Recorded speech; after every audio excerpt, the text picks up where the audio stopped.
Hello and welcome to Now and Zen. You are listening to episode number 93 with Peter Jung. He has developed an exciting new software that we are going to talk about today that has to do with microtonality. He is a software developer and researcher. Welcome to the show, Peter. We're so glad to have you. Hi, Stephen. Thank you very much for having me. Yes, of course. I'm thinking maybe before we get started, we could talk a little bit about your musical background because I think it informs what you are about to show us. So, in fact, I'm not a real musician.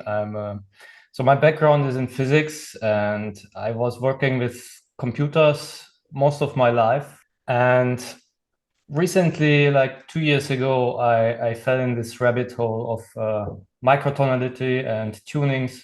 So the major motivation was to build scales. So with the 7:6 ratio, which does not appear on the piano keyboard, right? I think this is the basically the entry point for many microtonalists, the 7:6 ratio. And then I figured 7 times 6 is 42, which is kind of the answer to everything. Yeah, yes.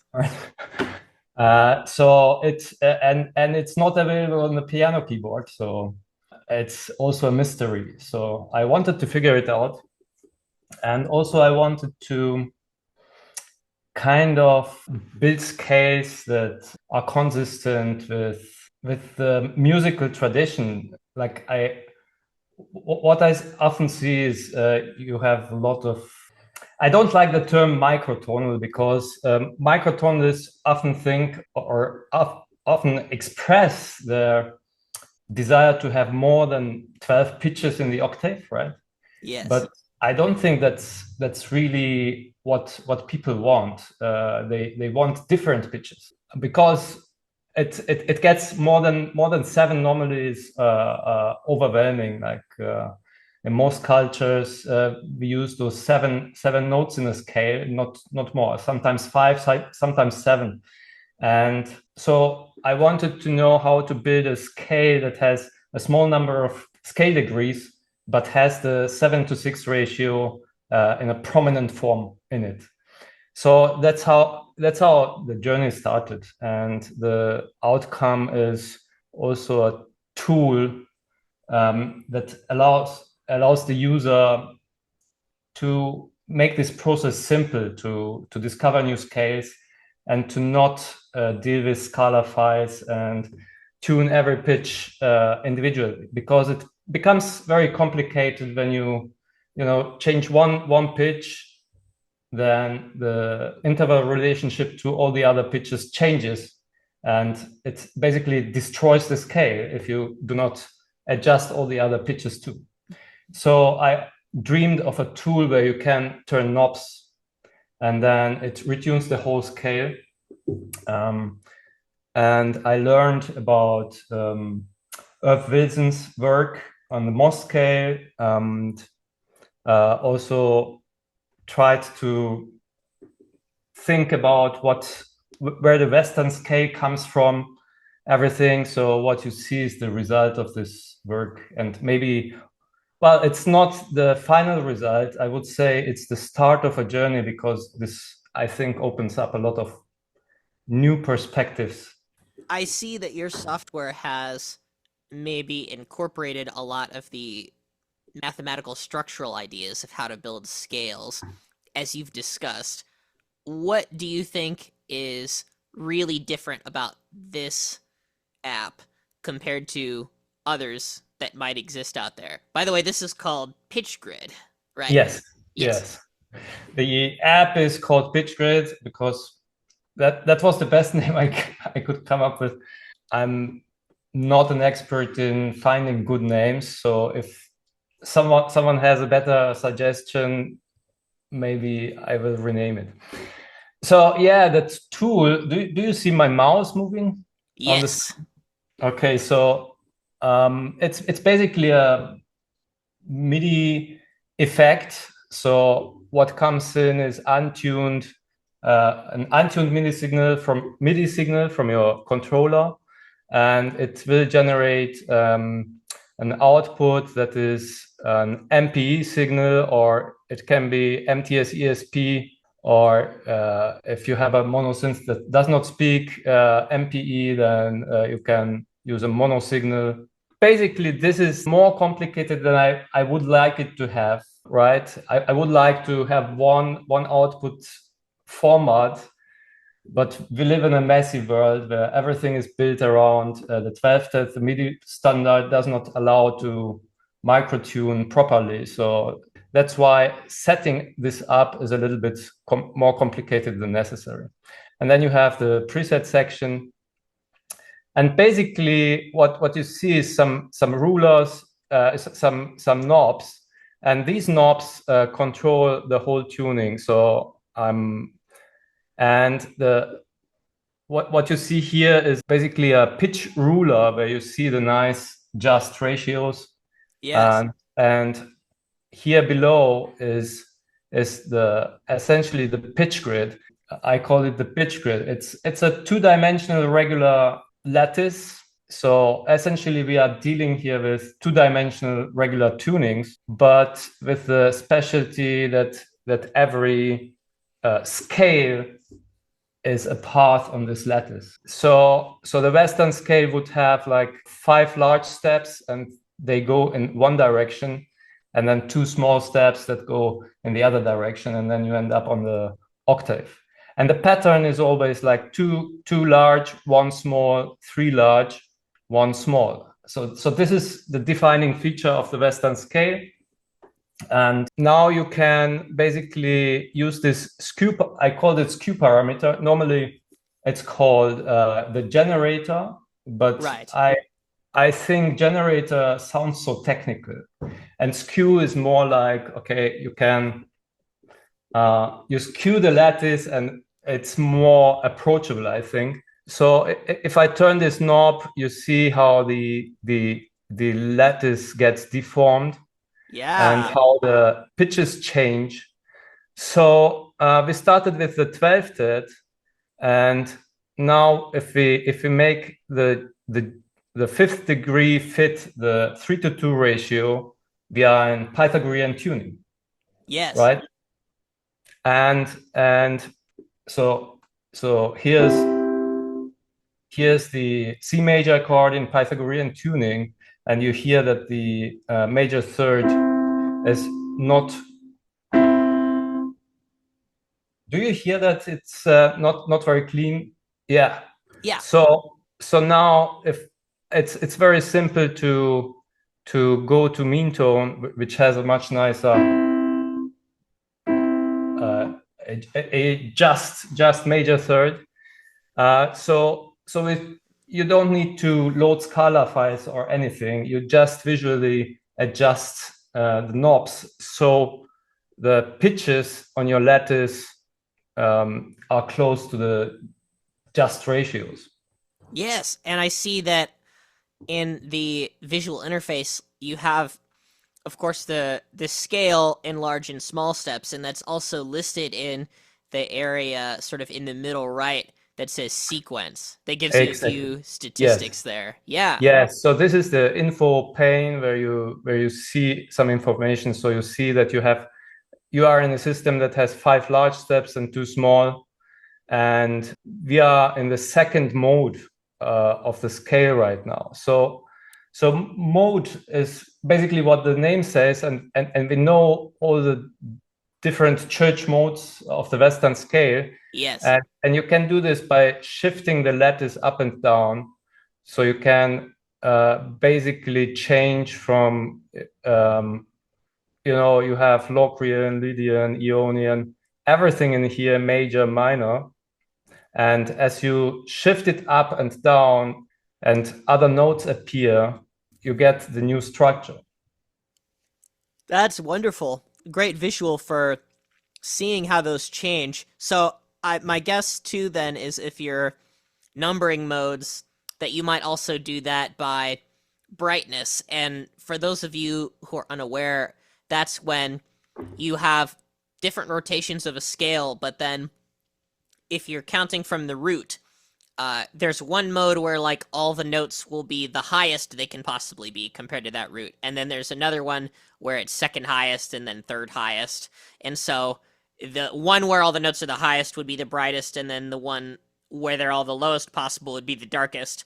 So in 12 tone equal temperament, Lydian is the brightest mode, because all of the notes are the highest they can be compared to the root, and Locrian is the darkest because all the notes are the lowest that they can be compared to the root. So in microtonal modes, you'll have something similar going on.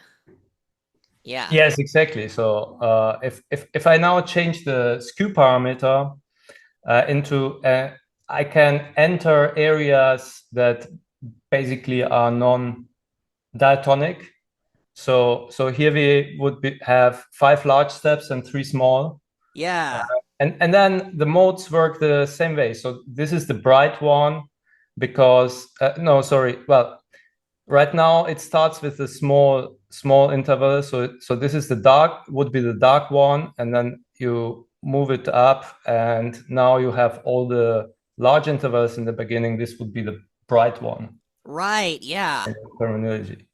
So it's, and you see how so yeah, this app basically unifies everything you would need, I think. So you see the tuning, and also you see the mapping, right? Yes. So how this maps to the piano keyboard, and it also shows you how, if we go to the major scale, here are the white keys, and then if I would go one layer deeper in the MOS hierarchy, the scale would have 12 notes, and this Oh. exactly fills up the piano keyboard. So depth will be a variable that will change how many notes are in the main mode that you have in the Yes, system, right? yes. So, And you see that it does not retune any of the nodes, and also does not change the mapping. And so basically it also shows you the original construction, if you so want, of the Western scale. You start with one note and add, basically you are replacing, so you start with the octave that basically is the most important interval, and you say, okay, let's identify those notes because they are so similar. They sound so similar. Like women naturally sing exactly one octave about men. So now we want to build a scale.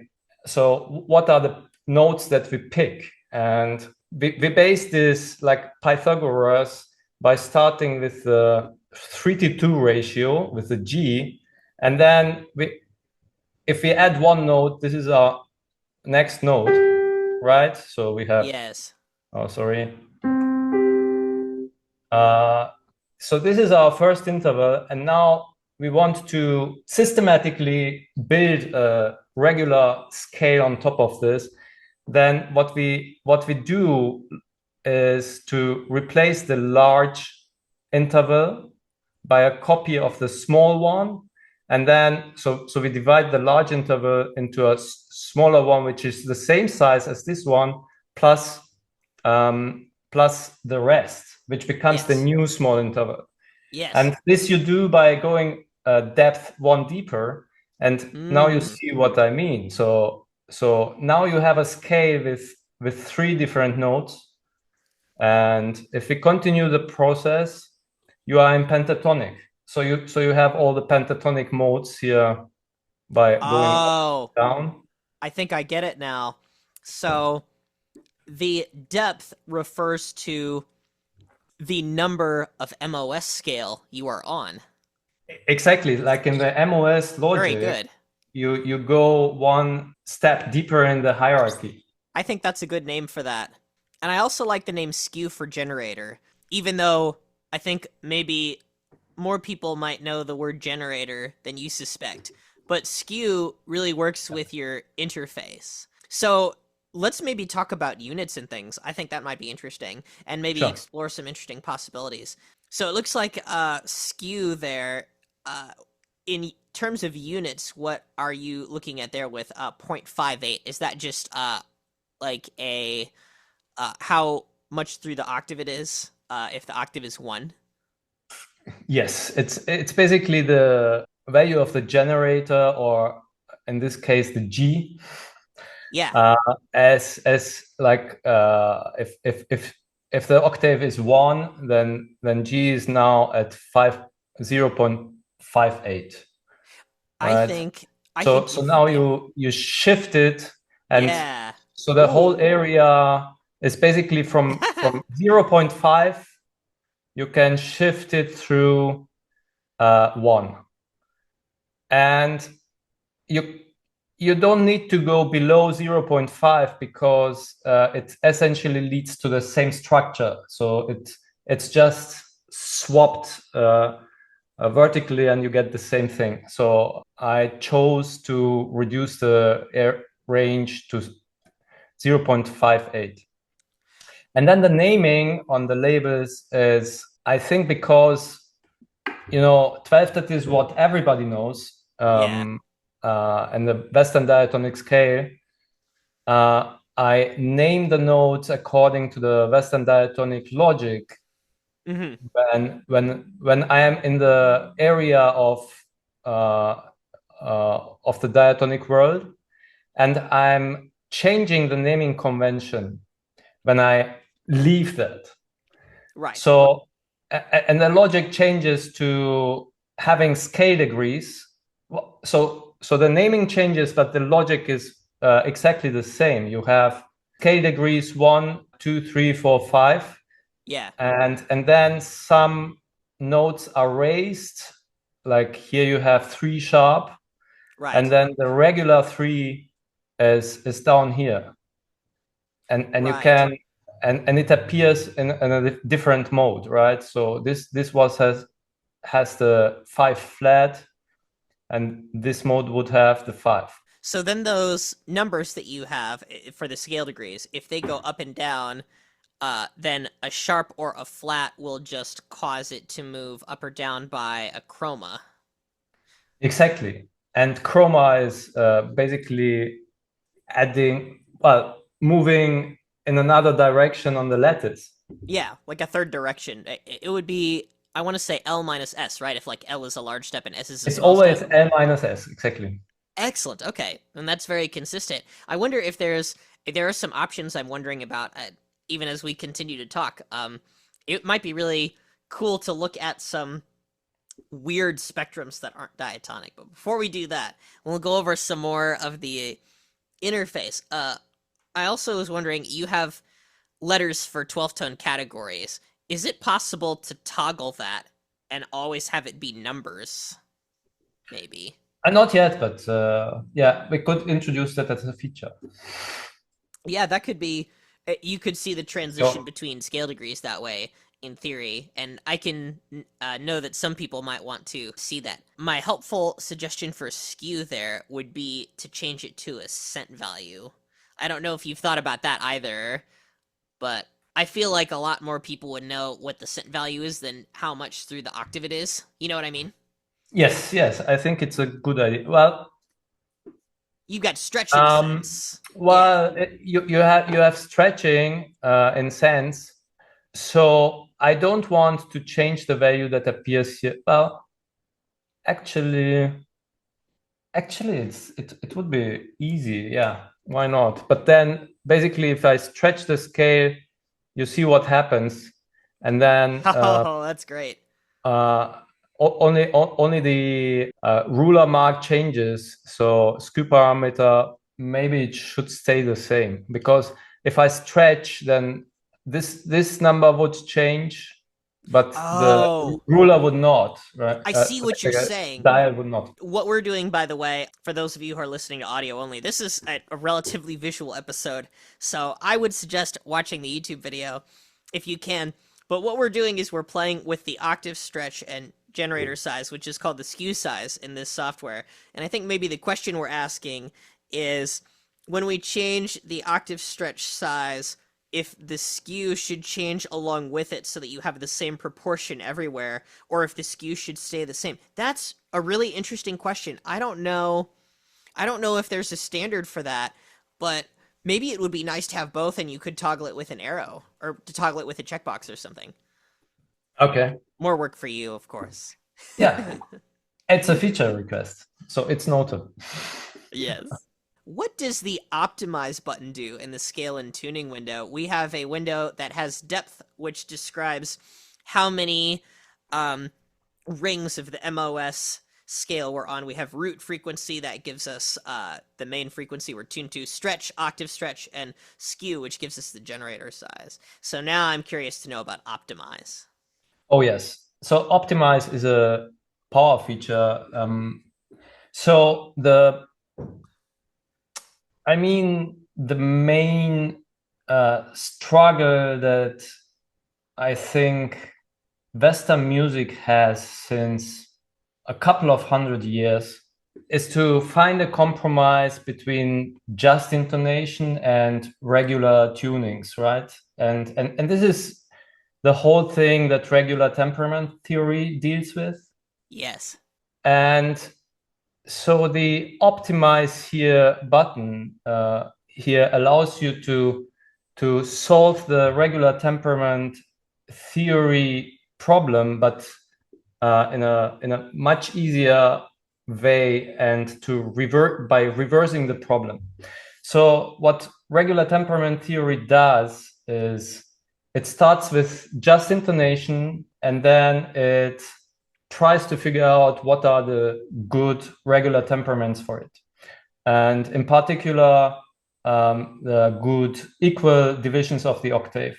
Like this is so here I'm I'm really focused on two-dimensional regular temperaments, and I want to find good regular temperaments in 2 dimensions that minimize the distance between the just intonation pitches while keeping the regularity structure. So for this, I can choose different notes. Like for example, C, I want to keep the C at the octave, and the G, I want to have it at 3:2 ratio. And then I hit optimize. And this problem has an exact solution where the solution is the Pythagorean tuning. So it will find the right parameters. Or if I, instead of the G, I take E and hit optimize, it will bring me to the mean tone. Oh. Okay, so it's automatically adjusting the parameters, but of course, I don't want to like I want to, if I want to find an optimal solution that takes into account all these three frequencies, and then I hit to optimize, then in 2 dimensions I do not have an perfect solution, but I can minimize the distance. And this is essentially what regular temperament theory also does. It finds basically the setting that minimizes the distances. So here you have the exact same solution that the regular temperament theory says, okay, is optimal for the Western scale, where you have the major third and the perfect fifth and the octave as close as possible to justness by minimizing the distance. That's what happened. So and the octave is now not just anymore, but it's pretty close. So that's how it sounds.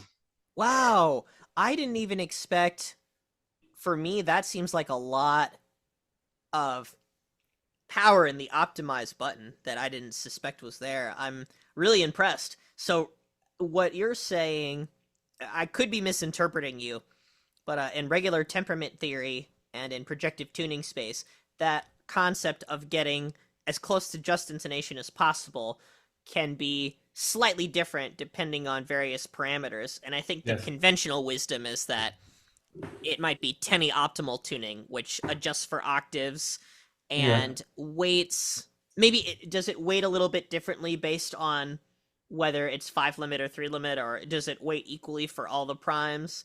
Oh What's yeah, it does. So I don't think that the differences are so large. So I just implemented the simplest one, which is the root mean square optimization. So it's the same, I think, as this TOTP, temper out the octave or something, right? Wow. To my knowledge, this is the first musical interface with a piano where you can just click some notes that you want and then hit optimize and visually kind of see what will happen to create a TOP tuning. That's very exciting. And also the idea that you're selecting certain notes to optimize for is really exciting as well. I wonder if it would be difficult if you had a lot more notes. I'd love to maybe try something insane with you, like make an 11 note scale that's really out there and then select like 6 notes or something. Yeah, sure. Yeah. So, okay, let's increase depth, change this Q parameter. So which area should we Ooh, I go love to? this. Let's try and optimize the notes that are almost horizontally from 1 to 1. Can we try optimizing for 1, flat 2, 4, 5, 7, and 8? 1, flat 2, Yeah. 5, 7, and 8. Yeah, and then 4. So it will automatically pick the ruler marks that are closest, right? Ooh, can you Uh, also optimize for 4 as well? yeah, let's see. Okay, so for so this was an arbitrary decision of mine that I cannot pick the 4 right now because it's on the same direction as the 7. But Oh, I will remove this restriction because it's really arbitrary. So let's hit optimize, and that's the best we can get. also the perfect fifth actually isn't bad in this odd scale that we have. Oh, we have 3L8S. I wonder if that's klezmic. Maybe not. I'm probably wrong, so I'll edit that out. I mean, what we can do is so this pitch ruler marks the pitch ruler is quite powerful. Yes. In fact, so what we can do is to increase the number of displayed pitches, and I Right. can switch on the prime limit. So I can add 7 limit pitches. I can Right. remove the 5 limit pitches. That's So I nice. really see what Yes. pitches you have. And then if you then you already see which are your good pitches, and you might want to optimize for these maybe like this. And now you see you have a quite good 7 limit tuning. This actually seems really intuitive to use from a temperament perspective, which is pretty exciting Yes. because I think historically I've always thought of temperament as necessarily requiring a lot of math that I've worked out by hand in order to really understand it. But with this interface, you don't have to have that. You can just see the distances and click the buttons and kind of scoot it all to where you want. By the way, for all the listeners who are listening with just audio, the scale we've created is a pretty interesting, bizarre construction. We've created a 3L8S scale, and the pattern is SL, SSS, L, SSSL. So it looks like we have like our tonic note starting out with scale degree 1, and then we zag like down right to get a little S, and then there's 2 big zags that have the S's sort of attached to them, and then some zigs that are the L step, some zigs and zags. I don't know the technical term. The zags go down right and the zigs go up left. So it kind of looks like a few mountains here, and along the mountain slopes we've got some pitches in small steps. So maybe we can hear what this scale sounds like too. Yeah, let's try. So okay, so I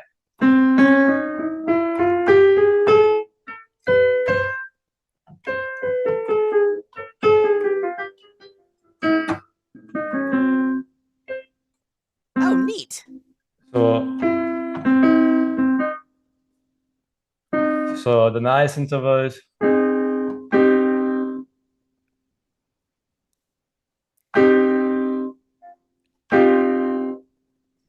So yeah, I think this progression is so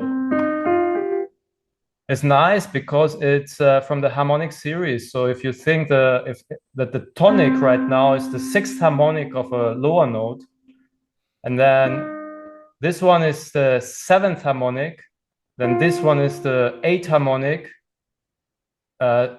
because the ratio between these two is 8 to 7, right? Yeah.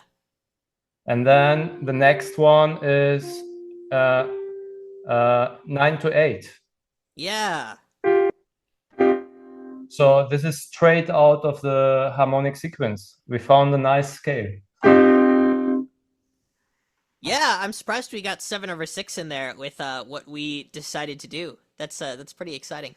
And the limit window over there with the pitch ruler, that's also I think a good way to do that, just like selectively being able to toggle which primes are in it and which aren't, and you don't have to learn the term subgroup or anything like that, which is really nice.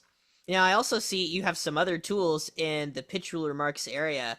Maybe we could go to EDO, and probably for our listeners, let's go back to a scale that's not too insane. Maybe we could go back to 5L2S. Oh yeah, but I It, like this one. Let me save it first. yeah, So it's the now and then experiment, which is quite nice. Okay. and it has a visual for all of you poor audio listeners who still aren't on the YouTube video. It gives you a visual of how the scale looks in PitchGrid, and then that is can kind of be like its signature. Oh, that's so great. By the way, I have some factory presets here. Least insane is the 12th tet, I Yes. guess. Okay, now we're back. And now we can switch to the Edo view, for example. So here we see that all the pitches line up perfectly with the equal division of octave marks. And here I can change the number of steps. So we can have the 9 Edo, 10 Edo, 12 Edo, whatever you choose, 16 Edo steps nicely divided. So you have an instant orientation Yes, yes. where your pitches are. How high can the EDO knob go? Because it gets really cluttered when you have them all, but... Yeah, Oh, it's 53! 53. Nice. That's pretty high. I should say that it's not exactly Edo because so Edo is an equal division of the octave, but here what I am dividing is really the interval of equivalence. So if I stretch it out, the ruler stays the same. So Okay. I want to divide the interval of equivalence into equal steps. I That think makes this sense. is more useful maybe. I think so too. I can't think of a circumstance where someone would want equal temperament degrees to be on the main octave, but then use a stretched octave instead in their dealings. It seems like everything would just keep being more and more off. Maybe in like some weird circumstance where someone was dealing with sense and like they wanted to express things in sense and an equal temperament would help them do that. But yeah, I think that's the right way to pair those together. Is there a zoom function on this keyboard? Like, can you zoom in to see more distance in the half step? You kind of can a little bit zoom in, but not now because we are in Logic Pro. So I Oh, have right. included the plugin in Logic Pro, and so Logic Pro supports audio units, and I did not figure out how to implement resizing. So in a different version, in the VST version, you could resize the window, and then if you make it the window higher, Hmm. then the keys kind of get rescaled. It's kind of a little bit of zoom in effect. You can see all the values. So also like on the keys, you see the exact frequency, the calculated frequency values, but you also can display cents. So here you see the cent values starting from the tonic, which is 0 cents, and then going up to whatever setting you have. A very Or stretched octave. yes, yes. Yay. And also you can have the deviation. So here I'm looking at the closest ruler mark and then calculate cent values as a deviation. Oh, So that's great. so this gives you a good hint for every node how far you are. That's really nice to have that built in and you can see it right on the note. That's amazing. Yeah. So it's very easy. So in 12 that you see that the major third is 13 cents, 13.7 cents off the 5:4 ratio. So we've Yes. talked about the scale and tuning area, and we've talked about the pitch ruler mark area. I'd be interested next to discuss the piano mapping area. So for our Mhm. listeners, this is another area in the middle of the screen that describes the mode offset and steps. And let me guess, I'm thinking the steps will be like the number of chromatic notes you can have in the scale. So we've just been playing so far with scales that have 12 notes per octave. However, those notes may be tuned, so it doesn't have to be equal temperament. So with steps, I'm guessing if you turn that knob, you'll have a different amount of notes per octave, or equave, I suppose. Yes, exactly. That's exactly right. So this basically messes with the layout of the piano. So Yeah, it does not fit anymore. So if I increase this number of steps, you see that we are adding notes in between. And since we yeah, are in an 12th tet, the pitches of the D sharp and E flat are the same. But if right. I change the skew, you see how uh, those change. So this one is probably close to 19 tet. Let's increase the step size to 19. Yeah. And the Edo size, let's see, 19. Oh, yeah, and visually, you can drag the skew around and then try and get the lines that are vertically attached to your pitches to be equidistant, even. Yes, yes, yes. So what I can do now is to pick two notes here and optimize, and then this will give me exact. And I also like how on the piano interface down below, your white and black color coding change so that the highlighted scale, the main mode is white, and then the black notes are the unhighlighted one. That's very clever. Yeah, so you know which notes to play, which keys to play on your controller, right? Right. Now, I'd love to discuss the mode offset parameter. I don't know what that means. I have a few guesses, but I'm eager to see what it could mean when you turn the knob. So mode offsets simply offsets the whole lattice uh, vertically. So think of it as a, so you can think of this area of the lattice that I'm showing as the, well, as a window into the lattice, and anything that is inside the window, that fits inside the window, gets mapped to the piano. So Hmm. right now the width of the window is such that it accommodates for 19 notes. Right. And now I can shift the window up and down. And I mean, it's also great for learning because you see that in 19 tet, the E sharp has the same pitch as F flat, Yes, yes. right? So, but only one of them fits into the window. So if I change the offset, the E sharp disappears and the F flat appears. Right, I see. So actually, what's funny about that is we messed with it earlier, but I forgot what knob it was. It was when we were talking Yeah, about brightest to darkest. The right. visual phenomenon that we're discussing is where one pitch disappears from the screen because it's so high in the window that there's no room for it anymore, and it will wrap around to the bottom edge of the screen in the same vertical position, or vice versa. And then that will get us our different modes. I wonder if we could maybe talk about how it works in your DAW or synthesizer and what the flow would be as a plugin. Yes. So I think I said it in the beginning. It's basically a MIDI effect. The task of the plugin is to convert the MIDI signal from your controller that is supposed to be untuned into a MIDI signal that a synth plugin can interpret with the precise pitches. So for this, there exists this MTS-ESP library that you have to install on your machine.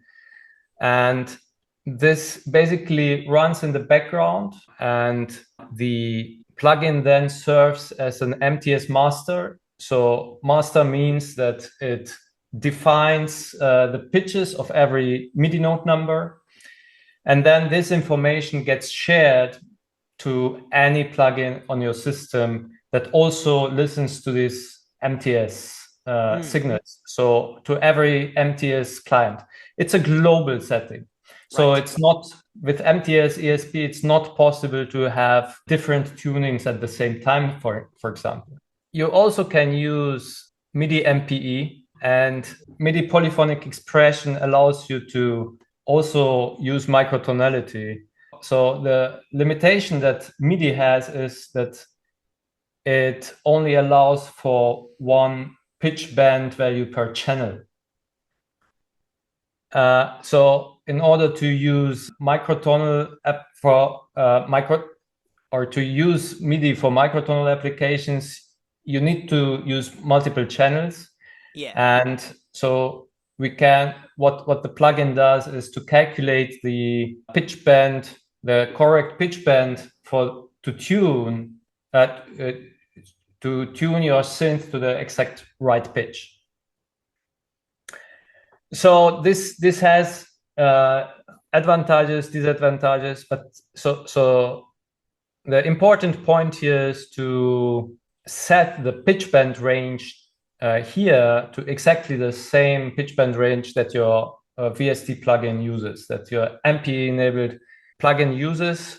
If it's a different value, then the pitches will be wrong. Right. And then if your synth plugin does not talk MPE, then you need to use either mono, or you can have multiple copies of your synth on different tracks and then set up those tracks to listen to different channels. Right. So you can use this trick, and they all need to be set up consistently. And then it kind of works. Oh, it would be nice if more synths had MPE, wouldn't it? That'd be great. Yes.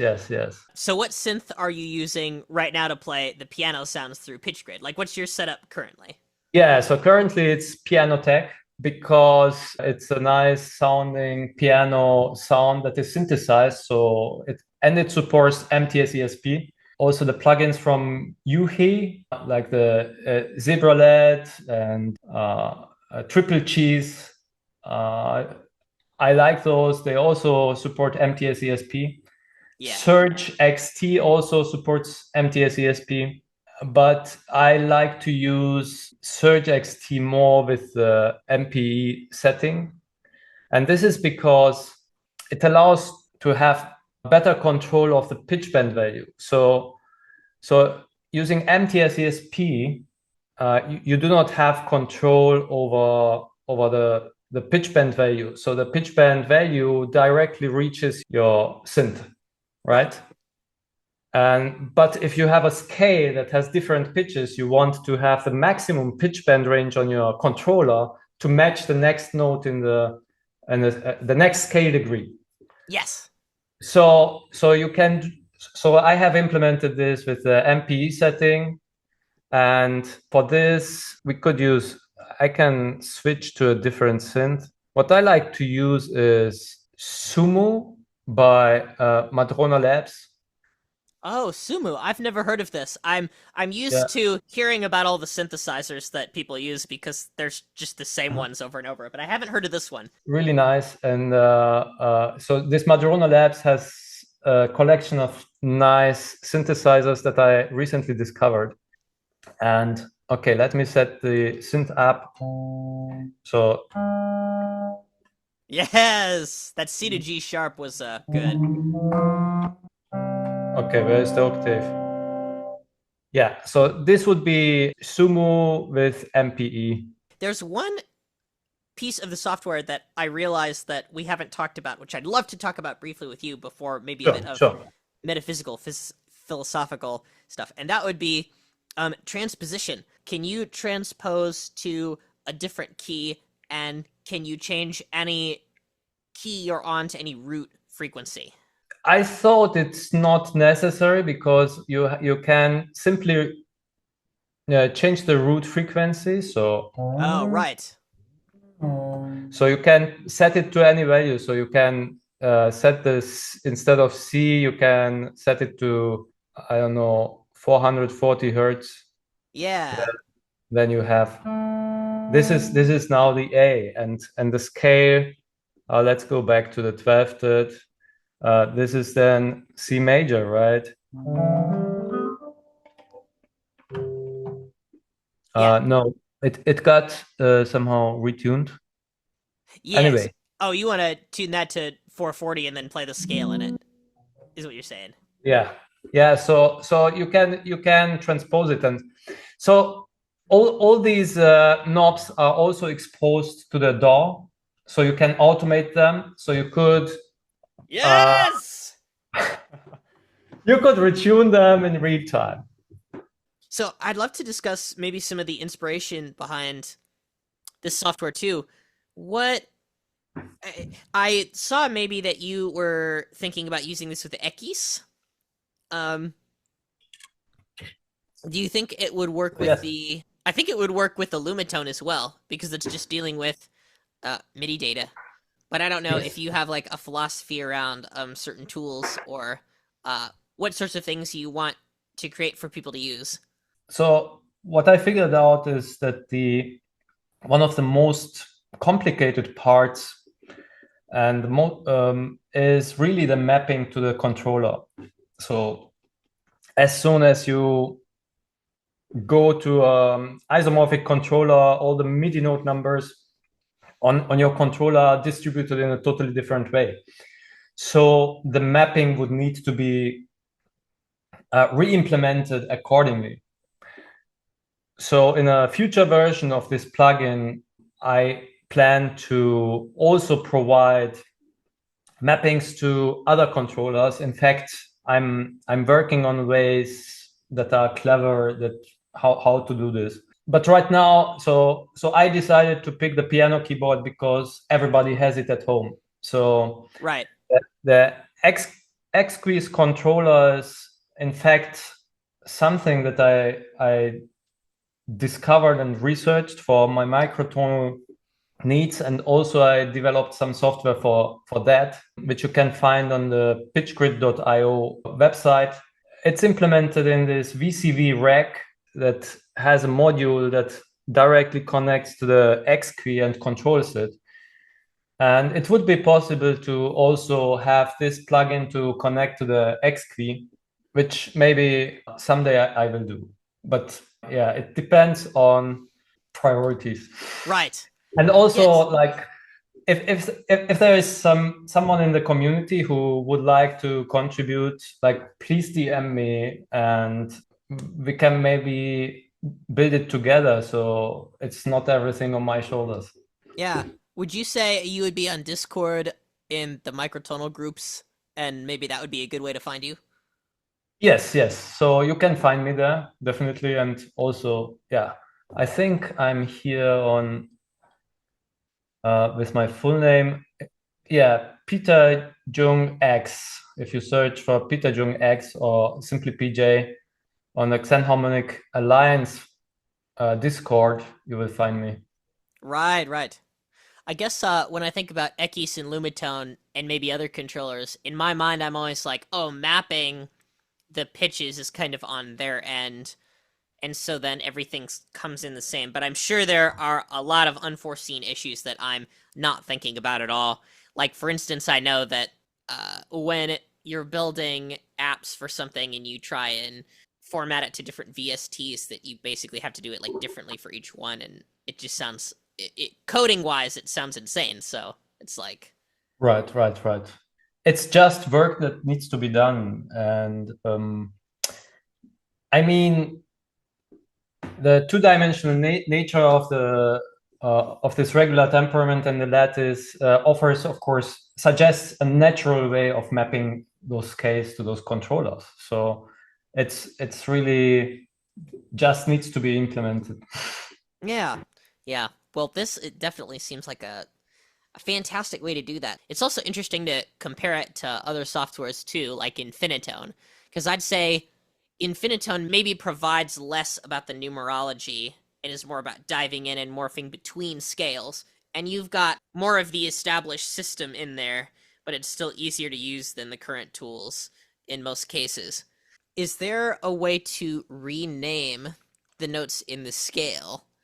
I am just thinking about that because, from the perspective of someone who notates music in equal temperaments, I understand the logic here where you have a scale and there are flats and sharps that then raise that and things like that. But if there were a way that I could rename something so that it would match with how 22 tone equal temperament is conventionally notated, for example. So I don't know if that's something that you're thinking about or if it's even crossed your mind. I know that a lot of these things that I bring up might just be like stuff that I do that nobody else cares about, but Yeah, something I to mean, talk about. notation wise, I mean, it's great that you bring up the topic because I think notation is such an important thing. And I have the feeling that there are so many different things, different ways to notate music that fit different applications, right?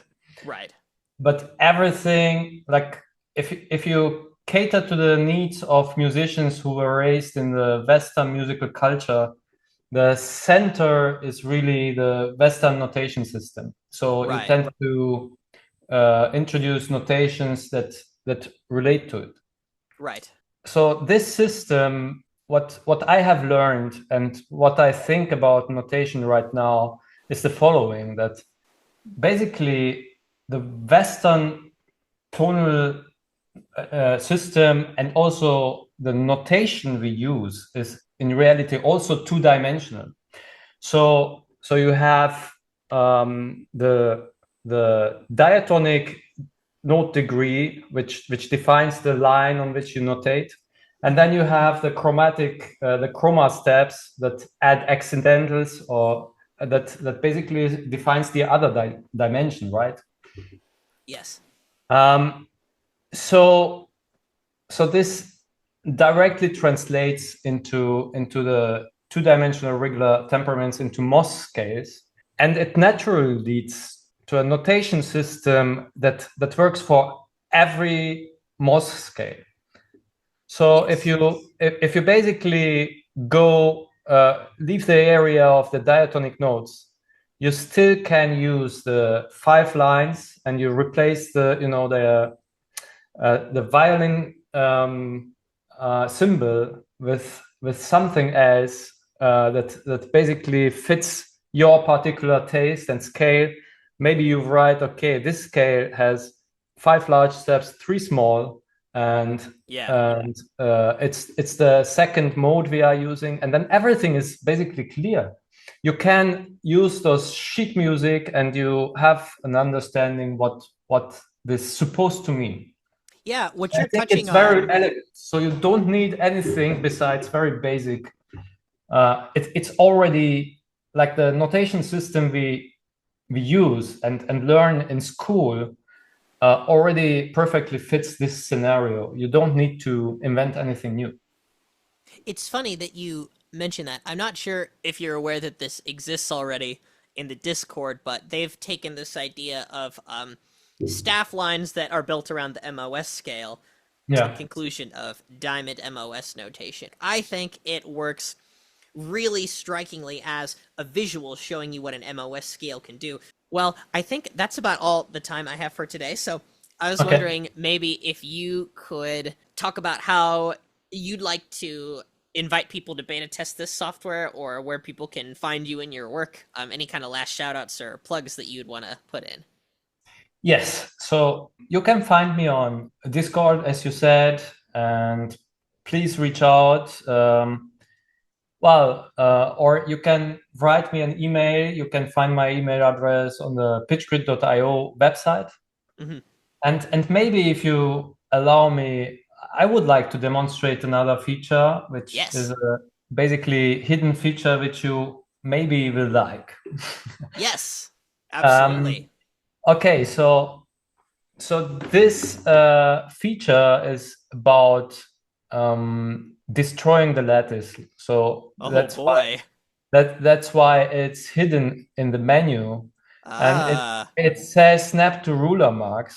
But basically, if I snap to the ruler marks, I automatically get just intonation scale. So you now can still change all the parameters, and you see how the notes jump from one tuning to the other. And then maybe you find Ah. you can add ruler marks, change the limit like this, and you have automatically just intonation scales Oh, I that see. that are like strictly increasing in pitch on your piano keyboard, whatever mapping you basically choose. Yeah. And you can do the same with EDOs. You can do the same with EDOs. And so you here have EDO scales, different mappings. And also this is for Amelia Huff. You can also do it with harmonic series. So if you pick the 70, so the root 17, so your tonic is the 17th harmonic, Right. and then you can go to the 34th harmonic, and then you can match this notes and change the parameters, and they just adjust, and you can play Interesting. the harmonic series. It's fascinating. Well, thank you so much, Peter. It's been a pleasure talking to you, and I'm looking forward You're welcome. to this episode coming out, and see you next time. Yes, see you next time. All Bye. right. You have a great day. Thanks for listening to Now and Zen, the podcast about microtonal and Zen harmonic music. If you'd like to spread the word on social media, we've got Facebook and YouTube, and you can also leave reviews on iTunes. We also have a Patreon account that shows exclusive updates not only from this and provides bonus episodes, but also delves into the projects of the host, Stephen Weigel, of which there are many. So if you want in-depth updates, charts, things like that, you can also check the Now and Zen Patreon for that. I'd like to give a big thanks to our patrons, both our Zen Harmonic patrons and our high-tier Zen Harmonic gods, Jundai Bates Kobashigawa, Naren Rattan, Matthew Sheeran, Hector McGuffin, Leland O. Weigel, Amy Coleman, Jill Weigel, and Tina Harmon Carto. Catch you next time on Now and Zen, where our next episode will be Lamplight.